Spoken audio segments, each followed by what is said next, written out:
Good day, America. Good day, and welcome to another episode of Truth to Freedom Podcast.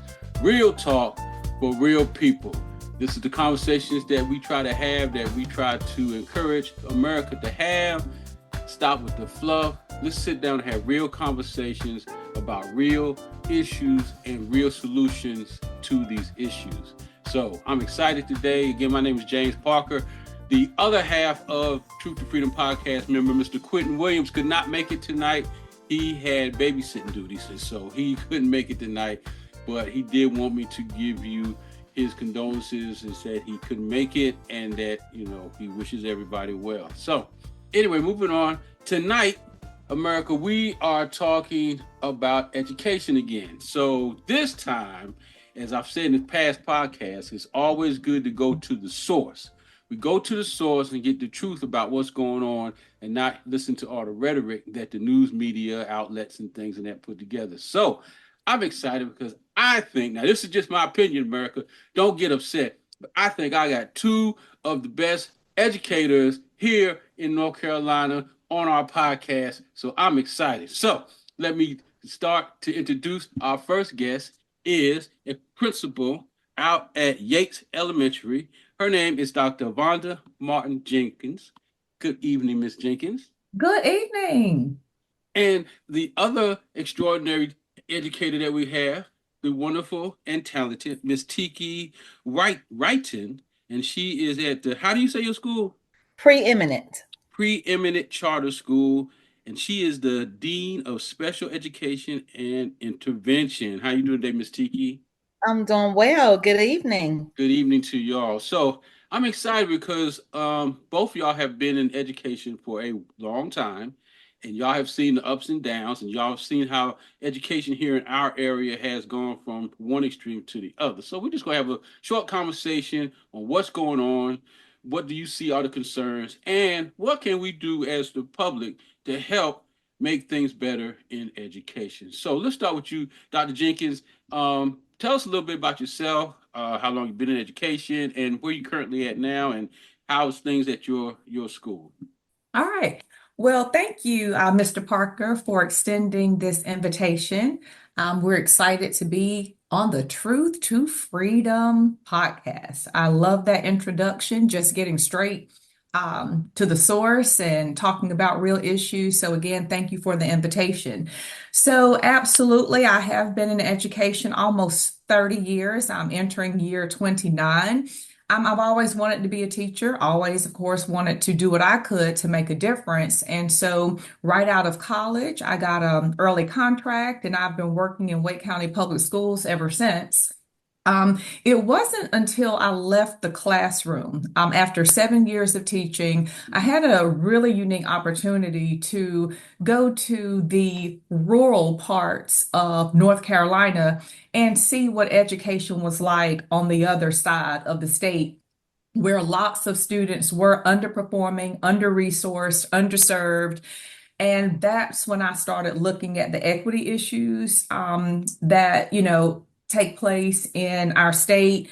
And it's also what piqued my interest in becoming a school administrator, just because I knew that there were wonderful, bright kids in all parts of our state, but they didn't all have the same opportunities and have the same highly qualified teachers. And so that's what really got me interested in school leadership. And I've been loving leadership ever since. I think my first assistant principalship was in 2007. I lose track of the years, but this is my second school that I've had the privilege to lead as principal. And, we have the same issues probably that you hear and that you read about. And Tiki, I think, is at a charter school. But I think when you hear her story, you'll probably hear a lot of commonalities, as it relates to staffing and parents getting involved and where's the community sometimes when you really need for them to rally around you and support. So by and large, we still have lots of hills to climb. Education has never been easy, right? But now more than ever, it has become a little bit harder, more complex, and you're having to deal with a lot of challenges without those highly qualified teachers that you used to have. You kind of mentioned earlier staffing, money, funding. Going into teaching is not attractive as it used to be, right? You were back in college, you would look around and, teacher education programs were thriving. Lots of people were going into education. Now, there are so many teacher education programs at the college and university level, they're dwindling, or they don't even have a department of teacher education because no one wants to go into this profession for lots of reasons, money being one. Right. It's a very high cost of living, inflation's going up, and teachers just aren't getting compensated for all of the things that they have to do. And so that is a little bit about me and a little bit about what we're facing as school leaders. Awesome. Yeah, I it just baffles me how our leadership, from the governor on down to our school boards, how they can't seem to realize you get what you pay for. And I'm nothing against people. I'm just saying, but you get what you pay for. And if you're going to be on the lower end of the scale, your bright and your best are going to leave. And you have the ones that stay, and then it's like you got good teachers, because in y'all cases, y'all are hanging in there. Y'all are like the cream of the crop, still there, hanging in there, doing the job. And thank God that you are willing, because just imagine if everybody with the skills and talents to be a teacher and an educator, look, no, I'm going to Texas where they're paying good, or I'm going wherever, then we're just left with people that just want a job. And so, they're just working to be working. And their heart won't be in it, their dedication won't be in it, and who ends up suffering are the children. So So let me say one other thing, and then Tiki, jump right in. I want to hang on to something you said, Mr. Parker, about people not realizing, like, when will they realize? But maybe they do realize, and that's not where their values are, right? And so when you think about the people who are making these decisions about what's happening in schools, lots of them are out of touch, somewhat. A lot of the lawmakers, they don't have their children in public schools, right. maybe not even charter schools. Perhaps they're sending their kids to private, right? And so sometimes people making decisions, they don't have anything to lose with the decisions that they make because it doesn't impact them. So I wish I could blame it on ignorance, like, they don't know how critically important education is, but I'm also wondering if it has anything to do with their value system, how it impacts them personally, and maybe the decisions they make, since it doesn't impact them, they can think about putting those resources in different places. Wow, that is a great point, and you are so right. If it don't affect you, then it's not a big thing to you, even though people are telling you it is. But again, if it doesn't directly affect you, I think we should go over here. So I appreciate that. I really do. Miss Tiki, how you doing today, ma'am? I'm great. How are you? Everything is awesome. So let's move over to your side of the town, because you're at a charter school. So let's I hear your am. history and where you are at today. Great. Okay, so this is going on year 24 for me. Actually, so I've been in education for 24 years. I started out as a special education teacher, which is something I'm very passionate about. I've always loved working with kids. I was always babysitting, and I teetered between this and in the health field, but children have always been my passion. And so looking at ways to help them more, I dove into students with disabilities. And so I started my career in Johnston County public schools, and then went on to Wake County public schools. And so I've worked, and most of my years of teaching was in public school. And then I actually ended up having my own school for students with autism for a few years before I went back into the classroom at Preeminent Charter School. And since my time at Preeminent Charter School, my first few years there were teaching students with disabilities. And then I was offered the opportunity to become a dean of special education and intervention. And so I've been doing that now for the past 6 years. Um, it gives me the opportunity because I'm at Preeminent Charter School, and it's a kindergarten through eighth grade school. So we actually have two schools together. So I'm allowed to be able to see a lot of students that enter in kindergarten and exit in eighth grade.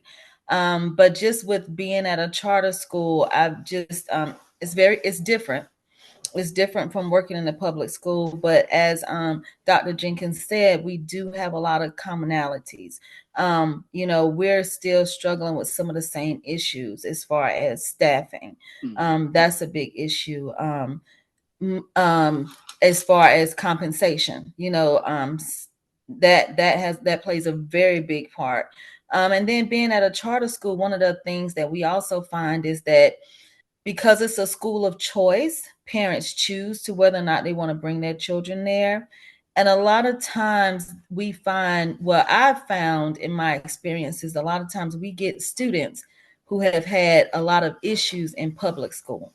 And so they come to a charter looking for it to fix, because we don't have a lot of the, if you're in a public school, they have alternative opportunities for students to be able to go to if they need to.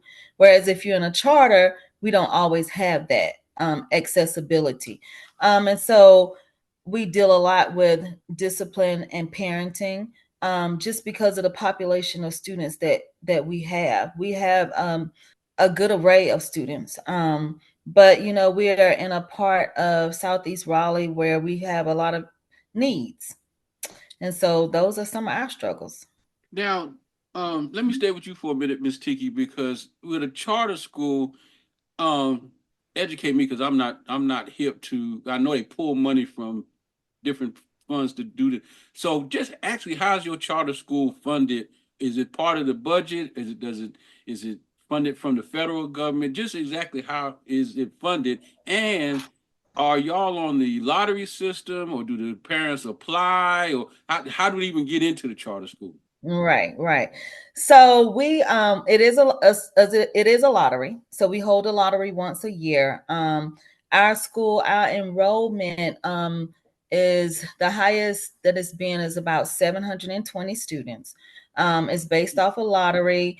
A lot of people assume that because we're a charter school that our class sizes are smaller, which we would love for it to be. However, the amount of enrollment, our classrooms still average about 23 to 28 students in them.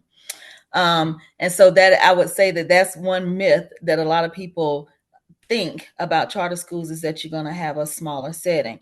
And it could depend on the area. If you go into a, charter school that, maybe in Wake Forest, they may, smaller class size, but where we are currently, that's what we're dealing with as far as class sizes. And so as far as we are a Title I school, we are a public charter. We still follow the same Common Core curriculum standards. A lot of people have that misconception as well. We still take tests, the North Carolina standardized tests, the check-ins, the EOGs. We are governed by our own board. So Preeminent Charter School does have our own board that we meet with once a month, and they govern us. Preeminent Charter School is a part of a bigger corporation, which is National Heritage Academies, that is out of Grand Rapids, Michigan. And over through the United States, I would say we have about 48 schools and growing. I know we have a new one coming up this year in Durham that's opening up. That will be our second school in Durham. We have them in Wake Forest, Clayton. They're just all over Apex, and so it's a pretty big company. Wow. And I know at your school, I know we've had conversations. Um, you deal with some rough students. Some of the conversations we had, I fear for your safety because you actually can get into physical altercations with these students. Correct? Correct, correct. Now, is And I would say partly being a special educator. That's a special educator. When you go into the career of a special educator, you're specializing in students with disabilities that have a lot of different characteristics. mhm, And some of them are emotional disabilities where students, unfortunately, that is part of their disability acting out. You have students with autism who, unfortunately, part of their communication is acting out. And you have to be very passionate in order to deal with that and be able to help to change that behavior. And that's something that I'm very passionate about. I remember someone always said I had the most well-behaved autistic students. We would go on field trips and things, and people just didn't understand why. But they can learn, they can achieve. It's about taking the time and being passionate and finding out how to spark that will that they have. And then, like I said, emotional disabilities. There are a lot of students who can be very aggressive, but one thing, as a special education administrator, we are CPI trained. mhm. And so in restraint training. And so I try my best to be very careful. But once again, we always de-escalate first. And so we try, talking as much as possible, because a lot of times students just want to be listened to. So, once again, we try not to do any of those things unless a student is endangering themselves or others. And we just try to protect ourselves, but it is it has been very physical. And like I said, more so post COVID, Mhm. we've seen just a lot of students with a lot of mental health issues. And so just trying to navigate between that. So let me ask you this, Miss Tiki, and then we'll go back to Dr. Jenkins. So my concern is at your school, because it's identified as children's with needs and special problems and things of that nature. So how is the staffing done? Because you, I'm sure you need people with special skills in these areas, autism, behavioral issues. So you're needing teachers. You're not just needing a mathematical teacher or a reading teacher. You need teachers with that extra uh layer of education, as far as, like you said, how to work with behavioral children, how to de-escalate, um, how to create a curriculum that's going to help these children learn and also deal with whatever issues they're going on. So, um, are you are you is one? Well, I guess one of the questions is: are you staffed to the best of your ability to handle these kids? And if not, is the board that this company runs, are they able to facilitate more funding so that you can get the proper teachers in? How does all that work? So let me first say, because a lot of people will assume that Preeminent is a disciplined school. No, it is not. Preeminent Charter School is a regular public charter school. What I will say is, because of where we are in Southeast Raleigh, we tend to have a lot of students that have a lot of of issues. Okay. And being a school of choice, we don't turn anyone away. That's just not. So it's the same as public school. If you come, we're going to accept you and take you wherever you are.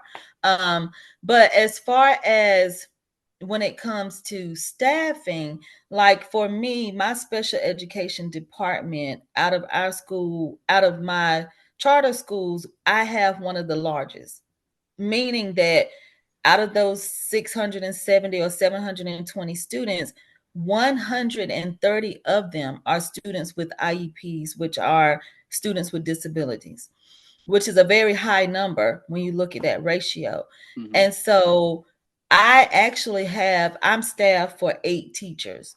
And the types of classrooms depend on the students and their disabilities.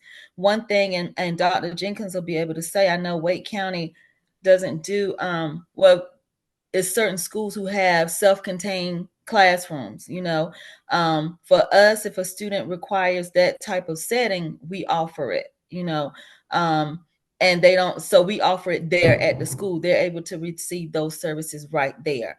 And so when it comes to staffing, it is very difficult because once again, you have to be passionate, whereas everybody can't take being spat at in the face, and sometimes you can say you handle it, but you don't really know until you're actually in it, right? And then you also have to have the mindset of, this student has a disability. Take yourself out of it. It's a disability that has caused this, and there's things that you can do that does not warrant that kind of behavior, and that restructures and reteaches them something different. But you have to be passionate about it. And so I will say, for me, it's post COVID, I've had a lot of people who think that they can handle it and do it. But I remember my dad telling me years ago, when I told him that I was switching my profession to special education. And he told me it was a woman that he used to cut her hair at the barbershop. And he said that woman told him, don't let your daughter stay in it too long, because of the effect that it can have on you mentally. Just because it does require a lot of mental capacity. And so that was her words to my dad. Don't tell her, don't stay in it too long. But I do love it. I do. I can't see myself doing anything else. But it is a task, but you have to be passionate about it. So it is hard to find those people now who are truly passionate. And like you said, it's hard to find, schools offering it. We go job fairs, they're just not there. And so it is a lot of on the job training now, which honestly does not prepare you to be in the classroom, unfortunately. A lot of, when it comes to it, is experience. You can't be taught it in a textbook. So it is very difficult. I see. But I hear the passion and the concern in your voice. So I know you love what you do, even though it can be challenging, but you still love it. And that makes a big difference. It really does. So I Yes. appreciate that. Dr. Jenkins, you've been a principal over there at Yates Mills Elementary. And so during your years over there, what are two of your major concerns that you think needs to be addressed as principal at your school that you're not getting, I guess, the support that you think you should get? Okay, so that's a very unique question. You want me to just narrow it down to two? Let me give that some thought. Oh, there's more. No, Uh, um, no, I'm teasing. So I would like to offer that I too receive federal funding, Title I funding, right? And so I am very fortunate that my budget does allow me to provide resources to my students and to my teachers and families. So, unlike other schools, I am not experiencing a fiscal challenge, Mhm. right? And so, post COVID, we have seen a disconnect in our parent involvement and engagement like we've never experienced before. And so I see Ms. Wrighton nodding her head like she's in agreement. We're going to have to get back to a time where parents were leaning in and being more visible, more engaged, more a part of what is happening in schools. I've found so many times that parents are absolutely trusting the school with their child's education and they're dropping them off, have a great day. And that cannot be the end of the conversation. It has to be visibility, questions, engagement, not necessarily coming to the school. We parents work. I work. I can't get off work and go to every single thing I want to go to, but technology has made it so I can still connect with you. I can still ask questions. I can still hop on a Google Meet. And if I had to narrow one big issue that I'm facing, I would say trying to find the right approach to get our parents back into the education process like they used to be. And I'll take it a step further. Even our churches, our community organizations, being that there are schools on every corner, we still don't have that involvement. We don't have people asking, what can we do to support? It's almost like everybody has gone into their separate little silos and they're all really tunnel vision working on their issues.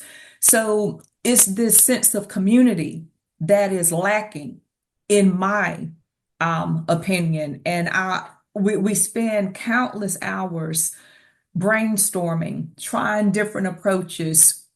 Do we have it in the morning? Do we have a function in the afternoon? Do we take it to the community because the turnout is low? So we have had satellite meetings where if there's a neighborhood and we think transportation is going to be an issue, we'll take the meeting to them. And we still might not get the return on the investment. So I would say, just to sum it up, that family, and it's not just parents, right? Because sometimes parents are not even in the picture. Sometimes it's aunt, uncle, grandma, neighbor, but we need to go back to community. And then secondly, just to kind of highlight what Tiki offered, and I totally agree. I'm very concerned and worried about the talent pool. So many of our teachers, they don't have that same passion that you heard when Tiki was talking, right? It could be an ends to the means. It could be a fallback. It could be like, well, I've done some other things and I hear that you all need teachers. And I don't even have to have all of my qualifications at this point because you're so in need of a teacher that you'll take me. Even without all of the qualifications, 20 years ago, half of the people we probably would not hire, right? But we are experiencing a nationwide, district-wide, citywide teaching shortage.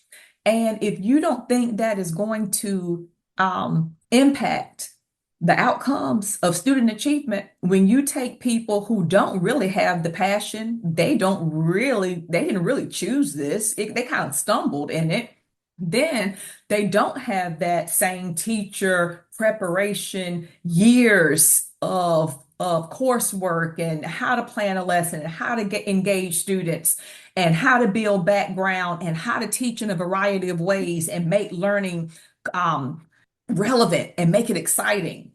People are not necessarily going the extra mile for what they're getting paid. And so all of those variables play a part in the outcome. So when you look at scores, when you look at achievement rates, be not surprised because you're going to get out what you've put in, what you've invested in.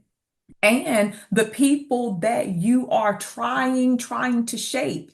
Wrighton, you might attest to this. The sense of loyalty that people used to have working a job has changed over the years. I'll tell you a quick story. I have a new teacher with me. Well, I'm going to back off of this story just in case there's some identifying variables, but I'll just say this.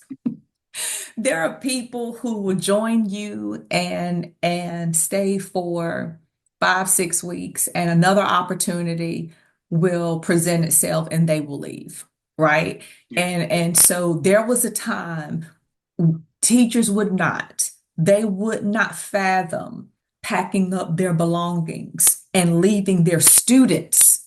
It doesn't necessarily, they don't know when a replacement might be hired. There's a possibility that One year I had a sub the whole year because I could not fill the position. There was no one out there that I was going to put in front of kids because if you couldn't teach my child, I'm not going to hire you to teach anybody else's child. And so, it used to be an era where the professional would weigh the pros and cons and should I leave my kids right now? What will happen to them if I leave? Will they get a quality education? And now we are experiencing and dealing with just teachers of a different era, and they will leave, and that could leave some gaping holes and the students suffer. So, just to sum up my responses, I would say the lack of engagement from the families and the community. And I would also say the caliber of our teaching pool is very concerning and should be very concerning for anybody who has connected the dots that these students who graduate from school, they're coming to live in your neighborhoods. And don't you want them to be well educated and well rounded? So, kind of going back to what you said earlier, it seems like not only the people who make the decisions would lean in, but it seems like community members would lean in. It seems like families would lean in and say, I need to be out of that school. I need to figure out what's happening in the school. If somebody holds an education forum and they're saying, come in and we want to share updates about the school, they need to come. But we're in a time where there's something that's not connecting, where you can talk, they could see a school in crisis. They could know that schools are on fire with teaching shortages and behavior issues. You can turn on the news and see kids bringing guns and they're fighting, but it's something missing because it doesn't prick the hearts to make people do anything differently. So it's a very we're in a very different place, and for us who we're entering almost 25 and 30 years in this. We've never been here before. Never. And we don't necessarily have all the answers, but I also know that it's going to take a collaborative effort. It's going to take a lot of us to get together and figure out, is this what we want? And if not, what can we do differently? And I'm wondering if everybody's waiting for someone else to fix it. That's not going to happen. And so I think we're in a time period where we need to search and, start where you are and say, is my child, or are these people in Southeast Raleigh or in this area, let me look up their scores. Let me look and see how they're performing in school. And then you'll notice some discrepancies. Why is it that way? Let's talk about it. And until we take matters into our own hands, instead of thinking that someone's going to come in and swoop and save the day, I'm not necessarily sure that things are changing if we don't lean in and start, changing some of those issues from the ground up. You bring up a great point. Honestly, you hit the nail right on the head, and I also wonder too, um, how you're like if you have a open house or there's a school board meeting, why there's not standing room only. With some of the stuff that goes on and some of the policies that get passed down, I'm not understanding why people are not more outraged. Because the crazy thing is they talk about education, they talk about how it's important, they talk about how these are our future leaders, and we have to do this to get our future leaders ahead and all this other stuff, but yet there's nothing put in place, and you don't see the concern as people make it seem to be, because when we have school board meetings and things of that nature, nobody's down there. Nobody goes. There's never an outrage about some of the stuff. And I know I was talking to Ms. Wrighton, because I was told, I had to ask her this, because I was told now schools, and some schools are now bound to what they call them, fur babies or something, and like kids that identify as animals and all this other stuff, that you have to entertain this. And I'm The thinking to myself, furries? how in the world did something like that get passed? I'm a That's funny. go on, Miss Wrighton, go ahead, because No, no, no. But I will say it's where I am too. Mhm. It's not happening in one part Right. of but that's just how you supposed to do. So on top of trying to get some kind of education that hmm day, you dealing with all these outside entities coming in hmm that you have Almost to definitely. entertain on top of just being a teacher. Almost definitely. Almost definitely. And anybody who walks in the door thinking that they can just be a teacher, then you're so wrong. Because it requires so much more than that. You know, you're an aunt, you're a grandma, you're a counselor, you're a social worker, you're a cafeteria worker, because so many times, can I have a snack? I have to keep stuff in my office constantly, because it's gonna be a handful of students who by the end of the day who come by asking for something to eat, you know hmm and like Dr. Jenkins was stating, we aren't in the same fiscal situation, so we are hurting in those areas. I look at, and like we said, we've been talking post COVID, lawyer. I can remember our Thanksgiving boxes from donations being filled to the rim. This year, when I walked by each hallway, I was saddened about the number of items that were missing. It was those containers weren't full, those boxes weren't full. And like I said, we're seeing a lack. Like when we talk about what my concerns are, once again, I agree that parent engagement, that parent involvement, you have some, they're not all, but the some that do it don't outweigh the ones that are not. And so there's a deficiency. hmm And it affects everything. And so that's very hard, that parent engagement. And like I said, since COVID, we've tried to make things very accessible. Like I said, you don't even have to come, just pick up the phone. You won't even do that. I had a parent board meeting, student with behavior. Show up at the board meeting, at least advocate for your child. Mm-hmm. That parent did not show up at the board meeting, and that child was expelled for the remainder of the school year. So that shows you what level of care we're dealing with. That would never happen. Advocate. I want my baby in school. He needs to be in school. No, just didn't show up. Got the email. He's gone for the rest of the year. That's the kind of lack of parent involvement that we're seeing. And like it's affecting the classroom, it's the level of students. Now, you think if you're dealing with parents like this, where's your student motivation coming from? Because parents no longer hold the ones that, not all, but the ones that we're dealing with don't have that same passion and drive for their students to do. So therefore, the students begin not to care, and they're no longer motivated. I remember when I first came to Preeminent, trying to, it was halfway through the year, so I was trying to win my students over and try to get to know them. Offered them a pizza party.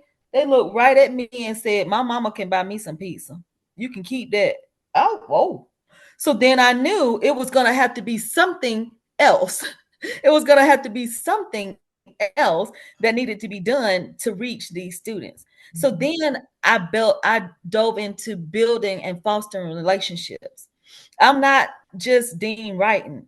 I have students who, and I've never thought I'd walk in a school and somebody say Miss Tiki, but that's how they see me, because I'm more than just Dean Wrighton.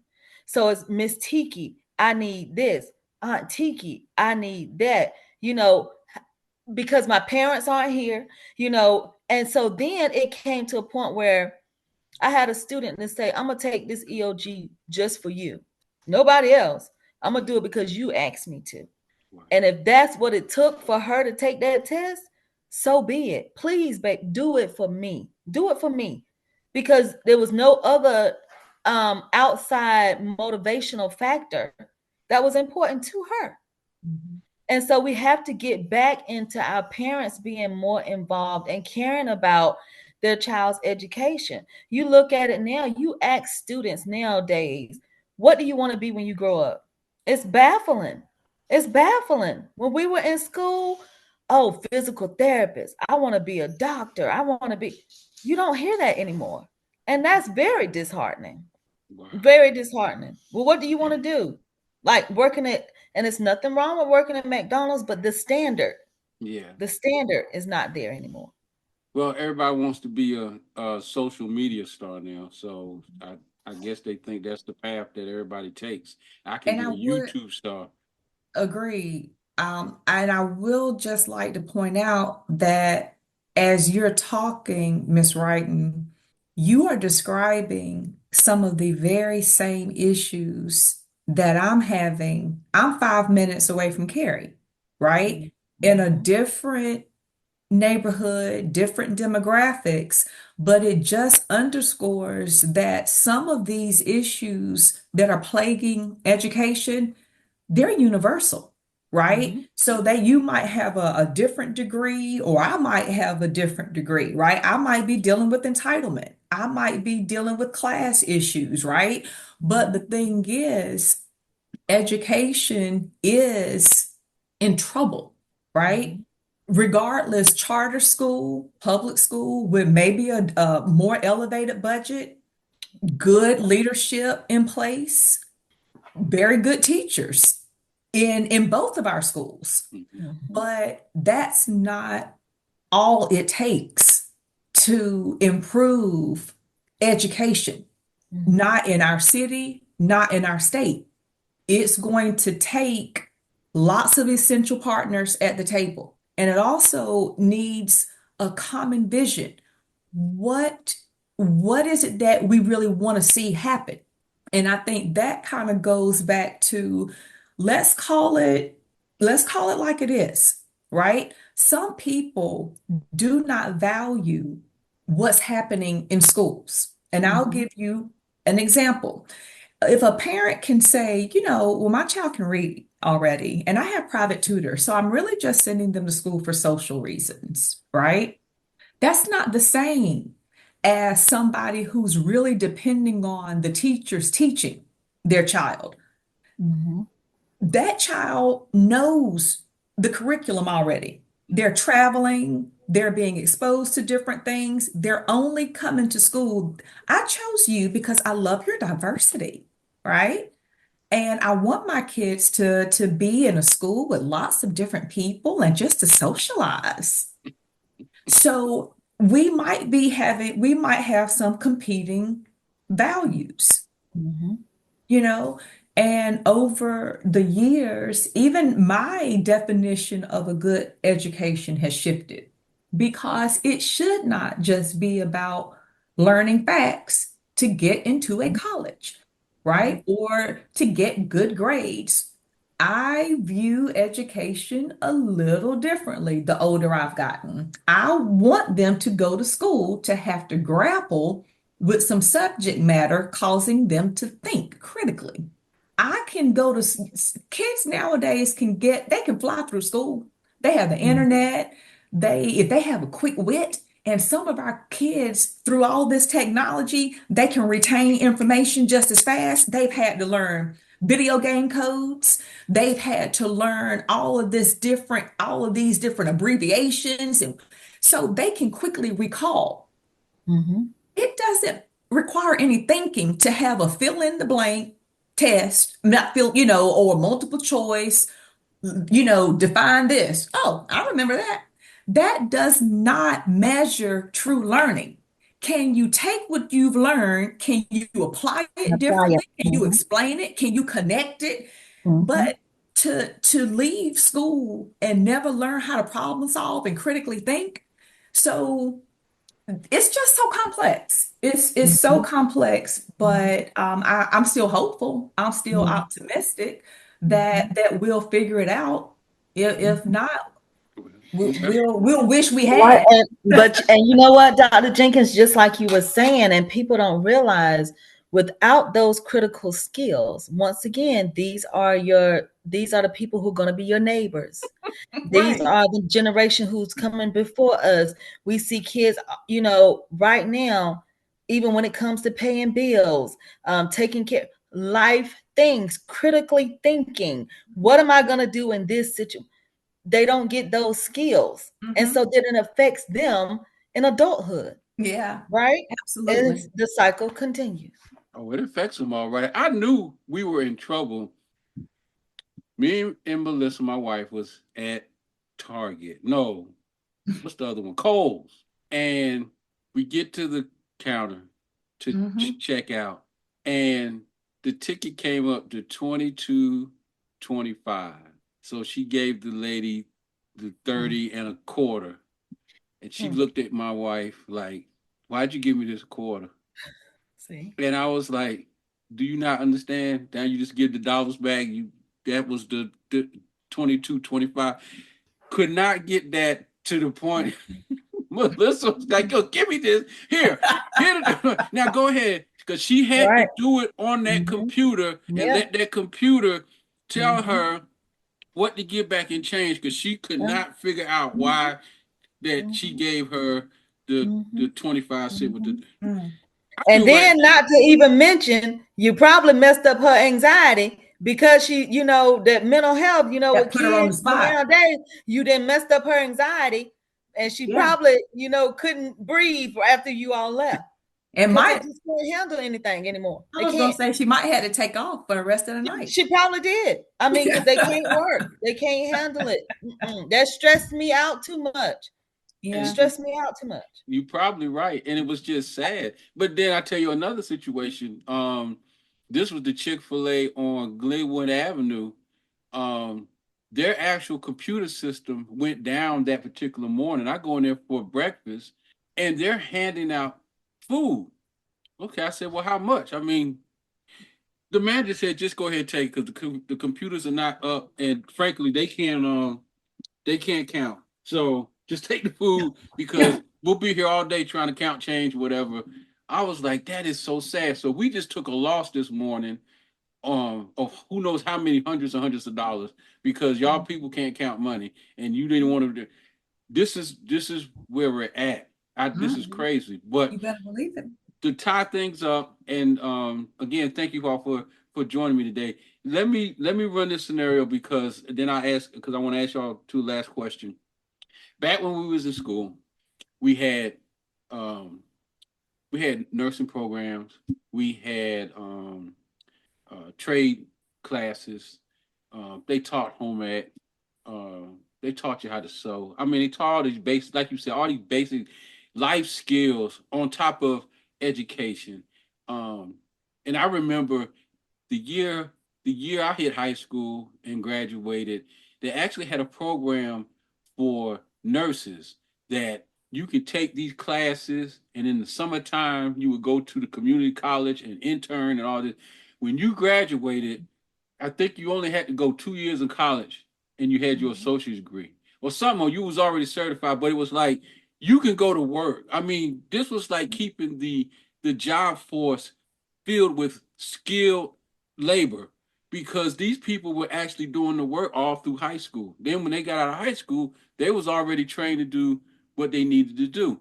And now it seems like all those programs have gone away for the most part. I don't even know of any school that teaches trade anymore, because the trade industry is hurting. They want HVAC people, electricians, plumbers. They don't have any no more because they're not training them to do it anymore. So I ask you, ladies, I'll start with you, Dr. Jenkins.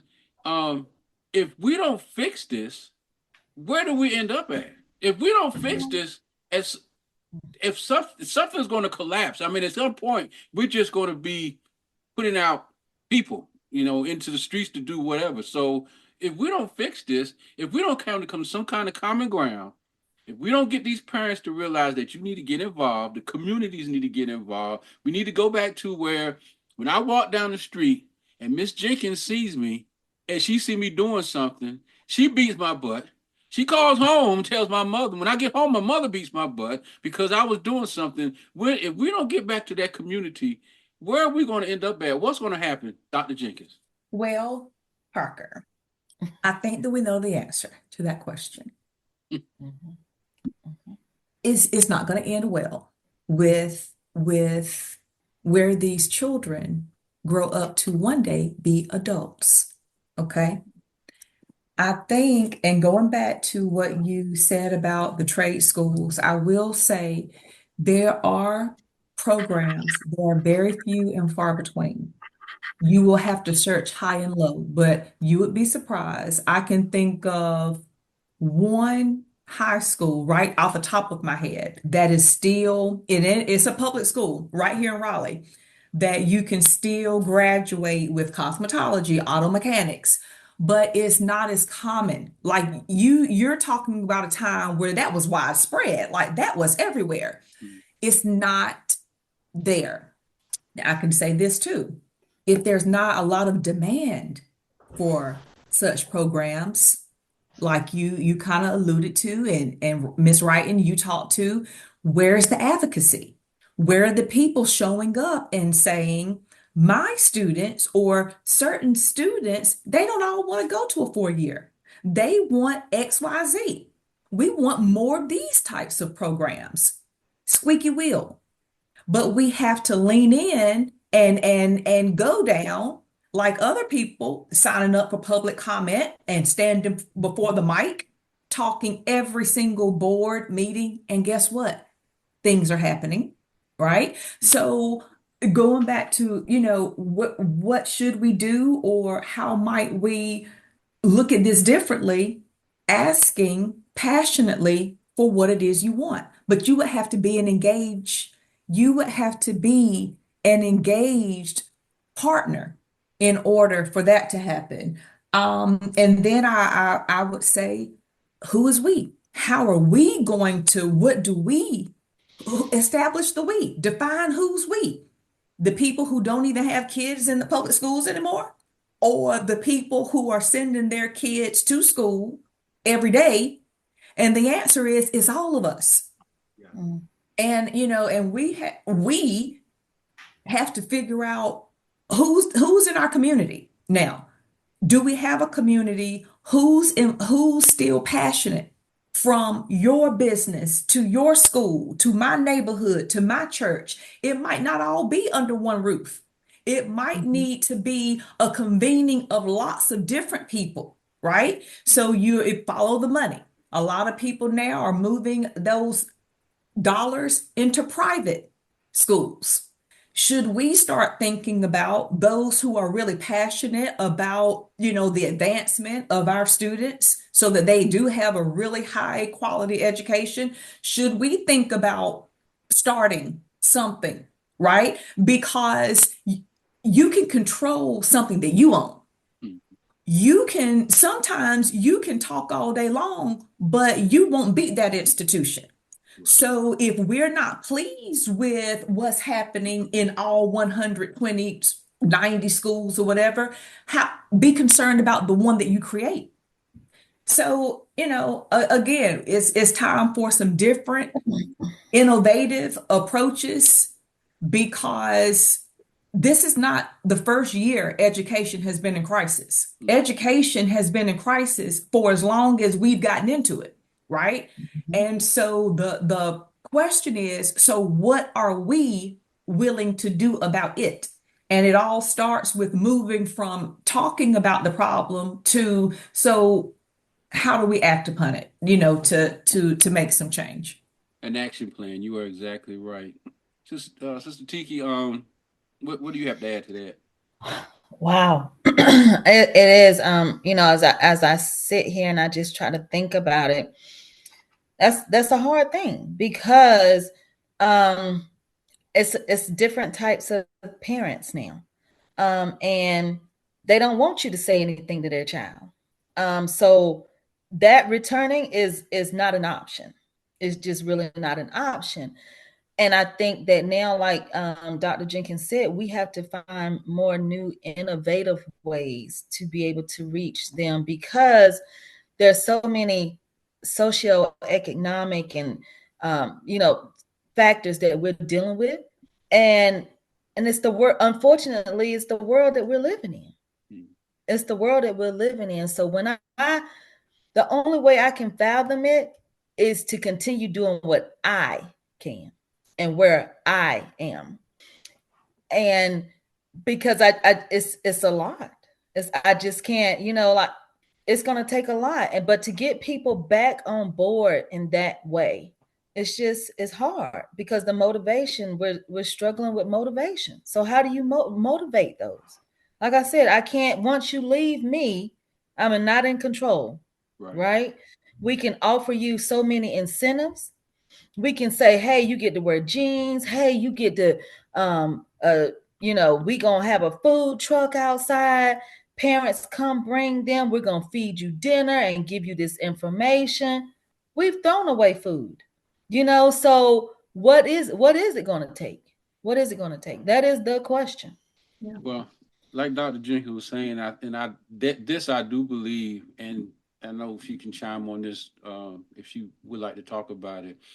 I think one of the movements that we will have to start doing in churches and local organizations will have to start driving this, and that is to start their own programs. Yeah. Yeah. I think that when these organizations can pool their money together, that they can create programs that will be one efficient, they'll be beneficial, and you can bet your bottom dollar you're going to get your money's worth out of it. If it's not a free program, if you have to pay a little bit for whatever the case might be to support that program, but you can bet your bottom dollar you're going to get every cent's worth out of that program. And I say that because I know that Dr. Jenkins is in the process of developing. She really already has developed it. It's just a matter of getting the working movements of it. A summer program for Southeast, and I didn't know if you wanted to talk. We hadn't talked about. I didn't know if you wanted to talk about that program real quick, or what's your goals for that program. Sure. The summer program is like you alluded to, it is a direct response to what we feel the needs are, right? This is a classic case of not necessarily waiting for someone else to come in and give the students in the community what they need.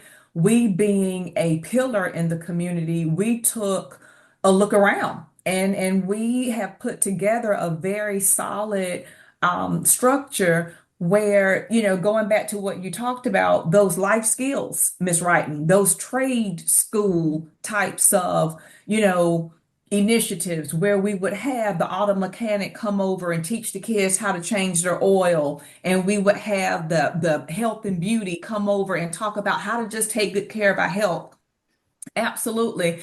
That is something that we're looking forward to, rolling out in 2025, where we partnering with other people, not just from a church or, from one group or agency, but tapping into the community and doing what we can. And so that you're right, that is a classic example of not necessarily waiting for someone to say, hey, we're starting a program.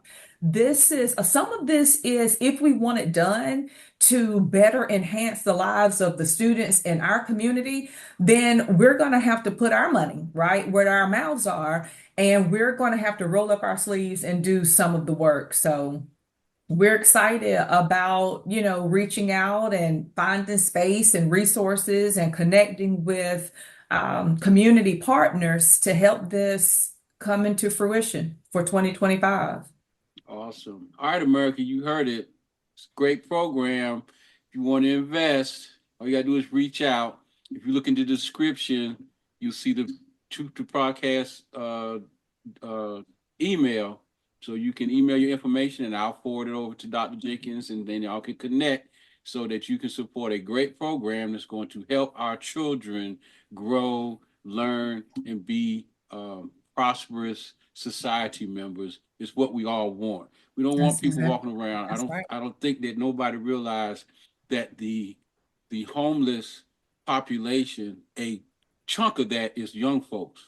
If you ever just go down the street, if you see a young person pulling a luggage behind him, most likely he's homeless because they're just not going to be walking around the street with a luggage bag. So it's a lot going on. We can fix it. We just have to make the effort. So America, we can fix a lot of these problems. A lot of the stuff that goes on, if we just for some reason COVID just wiped everybody out for whatever reason. COVID just sent everybody in all these different directions. And then once COVID kind of got over and we were on the other side of it, now it's like a whole new universe. And we, like they said, we have to find different ways to engage people because they're not engaging no more. It used to be like Sister Tiki said, when you say you're going to have food, you couldn't keep people away. You run out of food because all you do is say food, and they was coming. Right. Now you tell them food, and they still don't show up. And so, what do we do? Well, the one thing, America, I'm gonna tell you, the one thing we don't do is we don't quit. We That's don't right. quit, Right. and we have to just keep. We have to keep. It gets frustrating. I know it gets frustrating. You get mad. You get irritated. All the above. But I think as long as we're pulling together, pulling our resources, we're all on a common. We're on the same platform. We're on a common goal, and that is to help our children, to give them the best education possible, to help them thrive and be successful once they get out here on their own. That's really the common goal for everybody. That's Um, right. so if we stick to that, it don't matter who we are, white, black, Hispanic, Asian, it don't even really matter. We can all pull together, pull our resources together, and we can make a difference. We just have to pull together and put the effort for. And again, don't quit. Just keep pushing forward, and at some point, we will make a difference. I think this school that Dr. Jenkins and them is putting together and getting ready to implement here in 2025 is probably one of the best things that I've heard in a long time. I'm behind it. I support it, and a lot of other people do. And I think that program there, once it gets going, they're not going to be able to stop it. I think with the support they'll get and the success they're going to have, they'll be able to set up satellites wherever they need to incorporate them. Hopefully, get the YMCA youth program and all them on board and kind of work with them. And that's what it's going to take. And just That's network right. and get things going. And we can fix these problems, a lot of these problems, because I don't think that, to me, I can't see why we have children that go to school and they're hungry, and we can't feed them. And I don't understand why we can't address issues that families may be having, that we can't have programs where maybe the mother needs some more education, some better skill sets or whatever. Why don't we have programs to where we can come alongside with these parents and help them thrive and grow and be better parents as far as, helping with their children? I mean, it's a lot that we can do to help the problem. But again, if nobody wants to get involved, then this is where we're at. So this is where we're at. So um we've gone way over time. But this has been a great conversation. I hope Yes. that, America, you heard what these educators were saying, and I hope that you take to heart what they were saying, and I hope that you just don't go off and whatever. Please take to heart what they were saying, and wherever you are in your area of influence, make a difference. Make a Mhm. difference. That's what we came up with this podcast. We're trying to make a difference. We're trying to get the conversations that need to be had, not the same old water cooler conversation, but the real root problems that what we have going on. Because the other problem is North Carolina has an education lottery that raises billions of dollars. Now they got online sports betting in North Carolina that raises billions of dollars. There's no way, no how our teachers should be paid what they're being paid, but they are. But if nobody goes to the school board, if don't nobody, nobody's protesting, if nobody's saying anything, they're not going to do anything. So Mhm. let's get involved, people. So that's where we're at. So, ladies, thank you so much. I appreciate y'all. This has been a great Thank you for conversation. having us. This has been awesome. I tell you. Any final words? Anything else you'd like to say? Or No, again, just thanks for the opportunity no to speak problem, with you Dr. all Jenkins. tonight.